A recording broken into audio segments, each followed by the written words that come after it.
हार्दिक पांड्या तुम्हाला कळलंच असेल कोण आले ते, पण मी तरी सांगतो नाही, हार्दिक पांड्या नाही, ज्युनियर हार्दिक पांड्या, ज्याची पूर्ण महाराष्ट्रावर झाले. तो स्वतः आलाय. ज्युनियर हार्दिक पांड्या होईपर्यंतचा प्रवास ह्याची सुरुवात कुठून झाली? आणि हार्दिक मला बोलतात की पॅडी तेरा इंस्टाग्राम देखा मैंने, तू माझे फोटोज वगैरे का टाकले त्याच्यावरती, किंवा हे इकडचे माझे पर्सनल व्हिडिओज वगैरे तू का टाकले तुझ्या अकाउंटवरती, ते डिलीट कर म्हणून.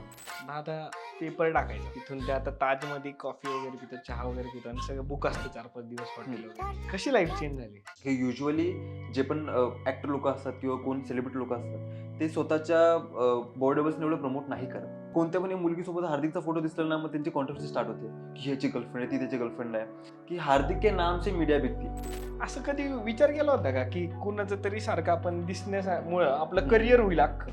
नाही, हे बॉडेबल असणं खूप गरजेचं आहे, बिकॉज ना लोकांमध्ये अजून हे नाहीये, जागृती नाहीये की बॉडेबल असतं काय म्हणून. जेव्हा लोक आता नावं ठेवतात की तू कुणाचं तरी कॉपी करून पैसे कमवतोय किंवा हे असं काहीतरी नावं ठेवतात. आपल्याकडचं कसं आहे की काहीतरी कोण करत असेल तर त्याच्यात चुका काढायची, काय हे काय करून ह्याला काय फायदा आहे काय, काहीतरी कुणासारखं तरी बनतोय आणि असं पैसे. मग ह्याचं कधी असं लाज नाही वाटली? Early this morning